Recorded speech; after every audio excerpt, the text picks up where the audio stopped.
So yes, it was my birthday yesterday, and I spent it seeing how small my pension was getting. And poetry is one of the things that I don't think will pay for itself once I've finished being an academic. Thank you all very much for coming. I'm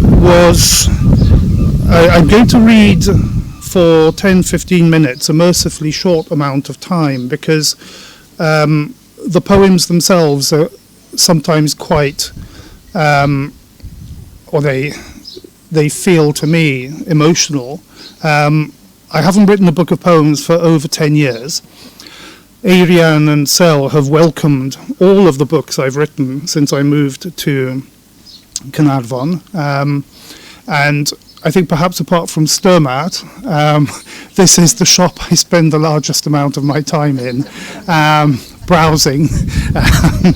And until Sturmat start doing a book range, I think Palace Print is safe. I spent a long time writing prose, and I guess as I was writing novels and non-fiction, I began to think about what poetry existed to do, and I realized that I had written 2 books of poems that were fine as far as they went, but were maybe a little bit too intellectual for the kinds of things I was trying to say.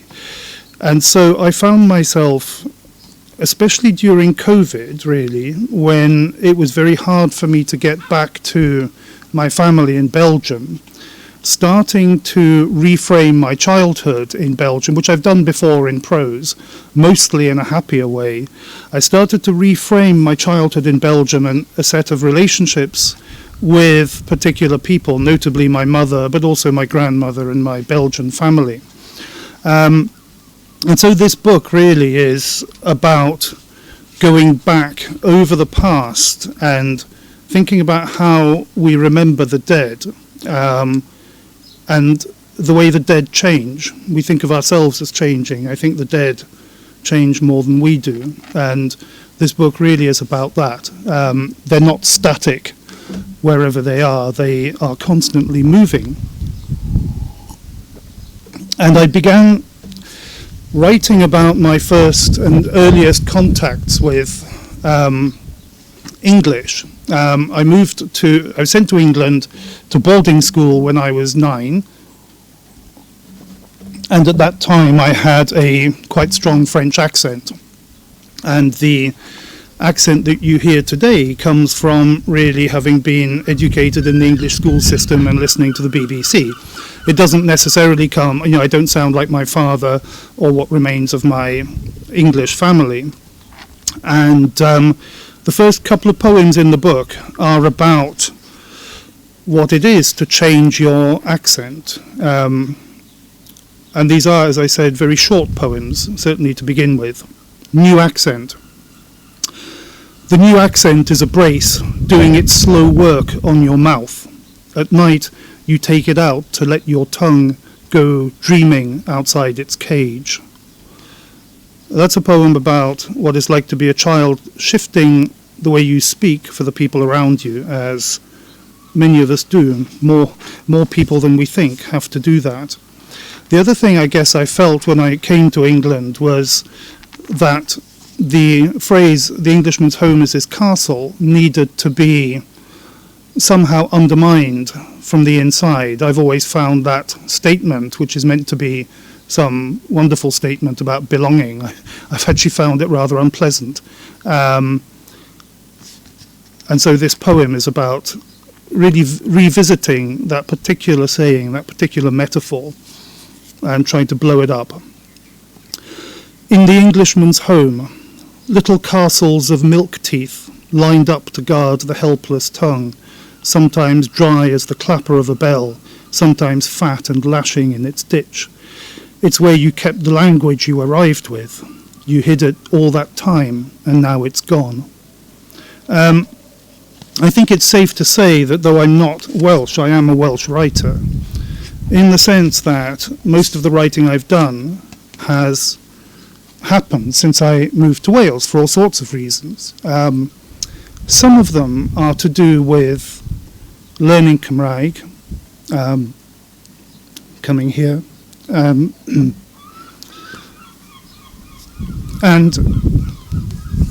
being welcomed by the people I came here to be with. And what it did was kind of bring alive a set of concerns that had been bubbling over in my writing for 20 odd years, which were language. You know, I was brought up speaking French in a small Belgian town, which some of the people here know very well, Frank and Bettina, who have joined us from Germany, Angharad, Mari, Oshan, who's making his dramatic entrance now. So these poems have been, in a sense, like a lot of my writing, brought alive by navigating two languages and two cultures. And what being a Welsh writer has kind of given to me is the ability, I think, to go back over my own relationships with the languages that I live in and operate in. And that really is what gave me my subject as a writer. As I said, the book is a long set of elegies for my mother, perhaps also for myself as a child, but also for my childhood home and town. The presiding absence over this book is my mother. And I had spent years trying to write a poem saying what it was like to have and then not have her. And I realized that this poem didn't need to be especially long, and in fact, it could be as short as it wanted to. And I thought I would take the metaphor of the sparrow, which is the bird that is somehow everywhere, but we never notice it, which is, I think, how we think of our own mothers when we're children. We take them for granted. We assume that they are there, and they are there-ness itself. They are what will always be there, until they're not. Mother as bird. If she were a bird, she'd be the sparrow, everywhere at once and then gone in one go. She left in her hundreds, left me alone in her thousands, and when her wings opened, they closed the sky.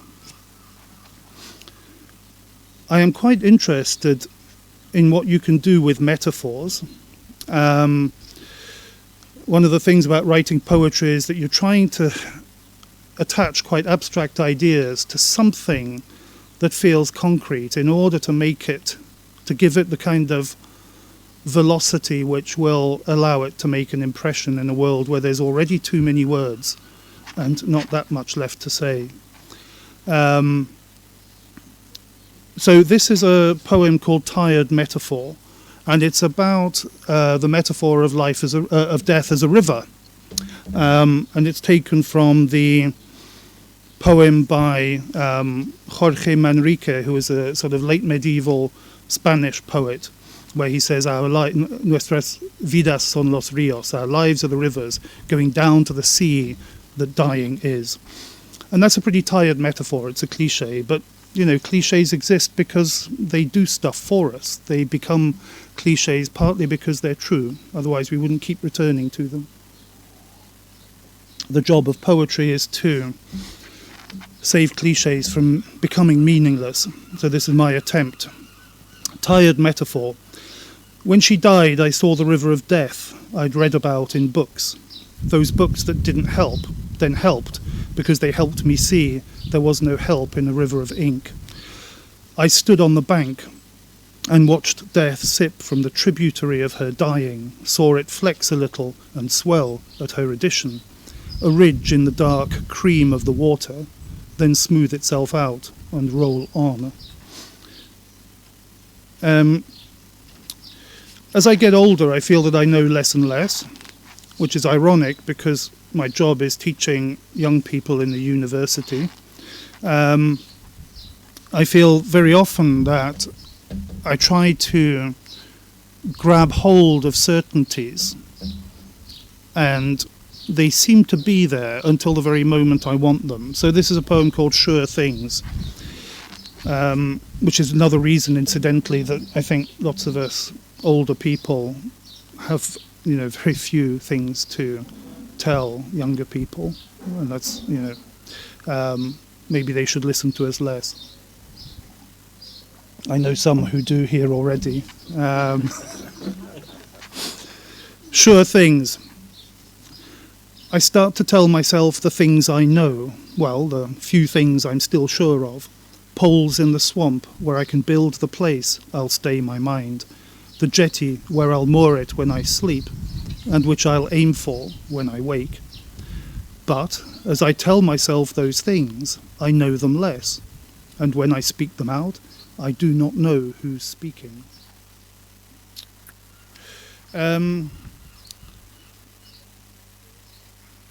One of the great things about being a child operating in a language you're not familiar with is that you mishear things, and often the mishearings are more interesting than the original things that people were saying. This happened to me with a number of things, but having been through the English boarding school system, I did a lot of Latin. Carpe diem, of course, Horace, seize the day, but I misheard that too. So this poem is called Squeeze the Day. Squeeze the day is how I heard the line the first time round. Carpe diem, squeeze the day, I told them proudly.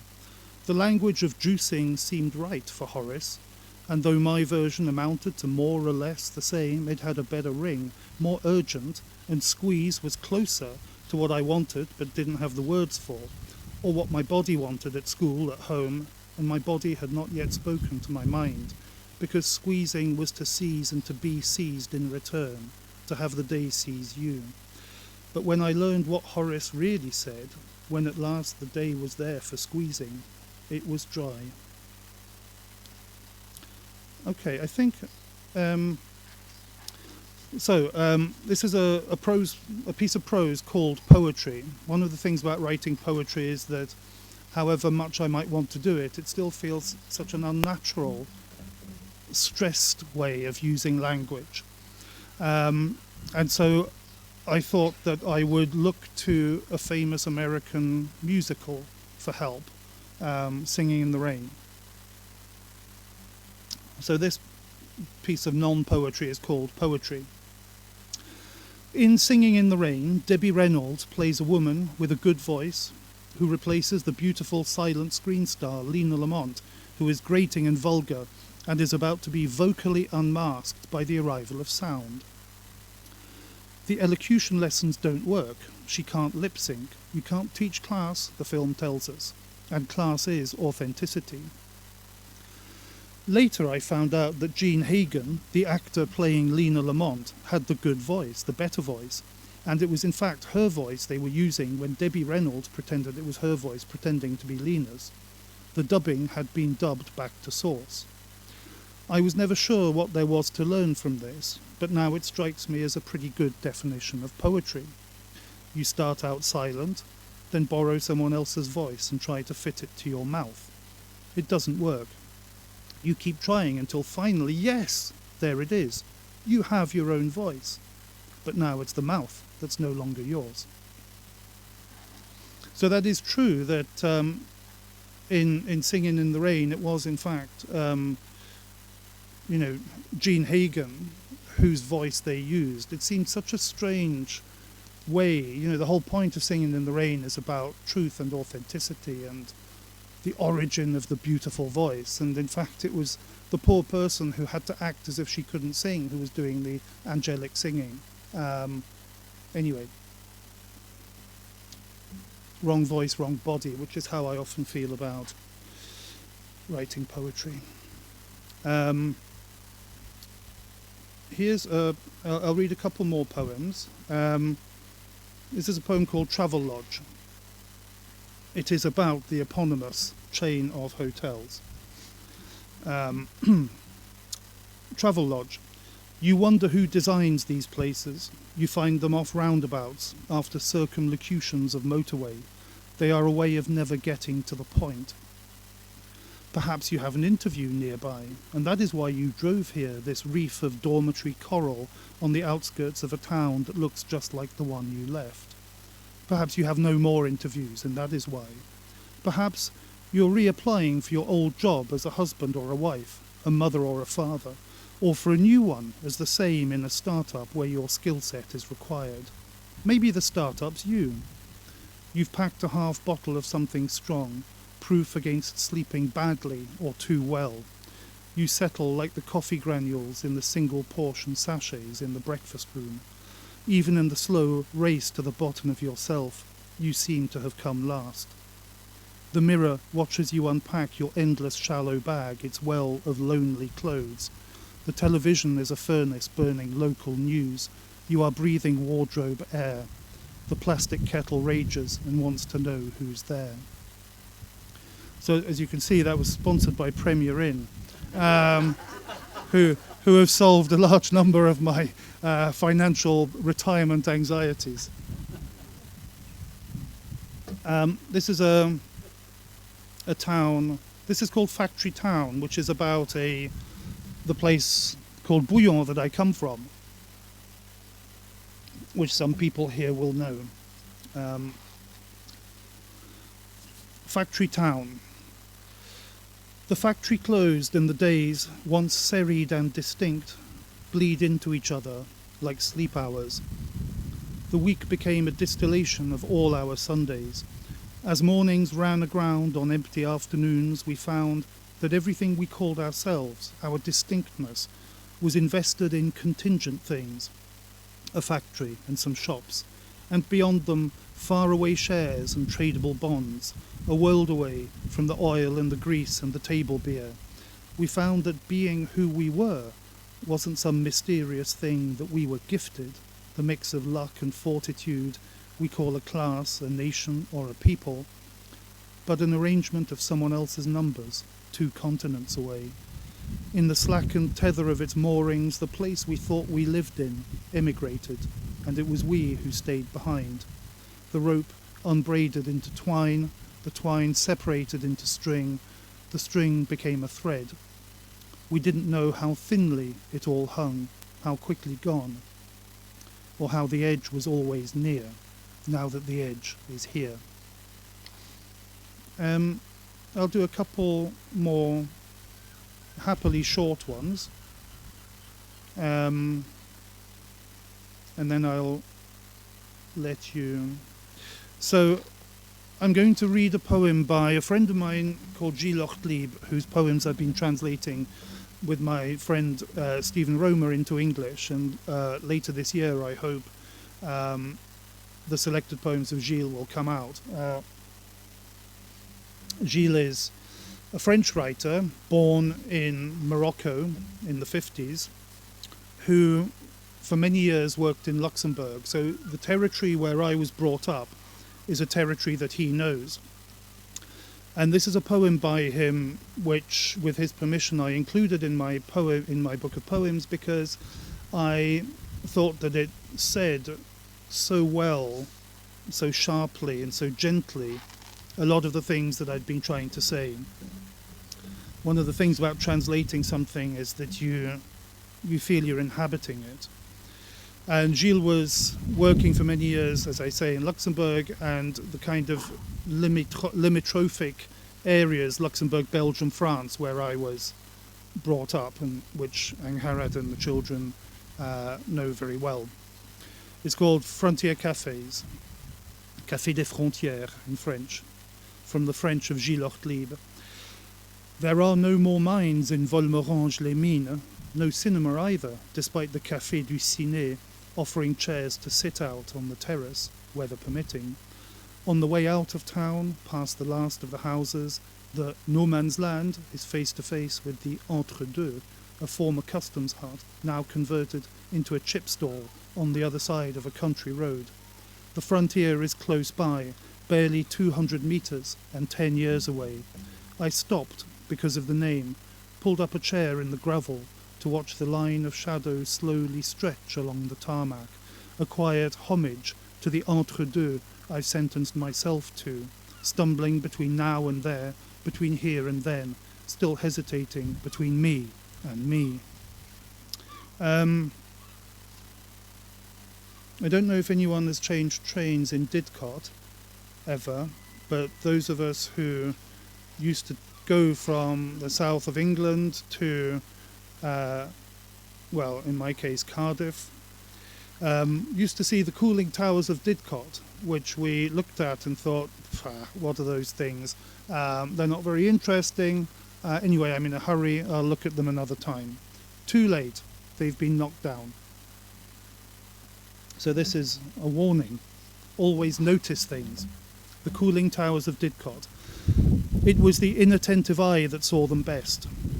Breeze-block vases with their tapered waists, their smoky pouts. They were modest, middle distant.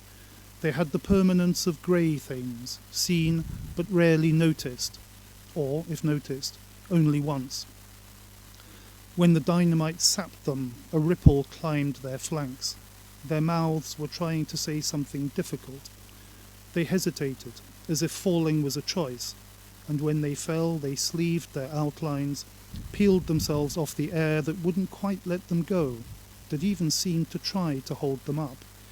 They did their best to go unnoticed. Even now, though crowds had gathered, the local news, a man who worked there and thought them beautiful, who cried in the same reticent way they fell, and the developers, whose view they'd blocked. Then they crashed silently into smoke and dust, followed by their noise, which arrived too late. The last poem I'll read is also not a poem. A lot of my life has been spent around Belgian railway stations, and this is a prose poem called Prose Between Stations, and I quite like the idea of it's a piece of prose that isn't sure about whether it wants to become a poem, and so I let it stay as it was somehow, in the in-betweenness. Prose Between Stations. Things seen and heard from the top floor of the Brussels-Luxembourg Intercity Express. Only the train is fast. Life inside and out takes place in some other zone of time, as thickly weightless as footage of an astronaut cooking breakfast between planets. At Ciney, a bull nonchalantly mounting a cow, this is outside the train, as the cow grazes on, pestling mouthfuls of grass with a slow swing of her jaw. She chews in time to his thick thrusts, each one hovering effortfully at the edges of itself, as if pulling into and out of Velcro. This is the middle distance, with neither the prestige of the far away nor the imperiousness of foreground. The whole scene depends on the train's speed, which allows the traveller, forehead laid refreshingly against the glass, to pick out with a distinctness and granularity that is at first disproportionate to its interest, but which quickly becomes its interest. At Ottigny, students from Louvain-la-Neuve climb aboard with backpacks full of laundry for their mothers to wash, a journey of 20 minutes undertaken with a month's worth of clothing. They are equipped to emigrate, but instead they descend, as they always do, 20 minutes later, at Jean-Blou, where 3 workmen off the day shift at a zinc plating factory step on and talk about their friend who hanged himself yesterday, the evening of the burial of his wife, dead last month of a pulmonary thrombosis. At Namur, 3 kindergarten teachers replace them seat for seat, discuss the school's Christmas decorations, affectionately mention a troublesome boy they like but whose life is in danger of going. One of them searches for the right word, then, with a little laugh, gestures around her and says, with a sort of embarrassed satisfaction, off the rails. Then settle down to comparing different brands of sleeping tablet with the discrimination and adjectival range of sommeliers discussing vintages. The sky is a mild uniform grey streaked with oily-looking damp. This raw material thinks of all the contortions it would have to go through to become a poem, and it decides to stay as it is, nondescript, if not undescribed. That's it. Thank you very much.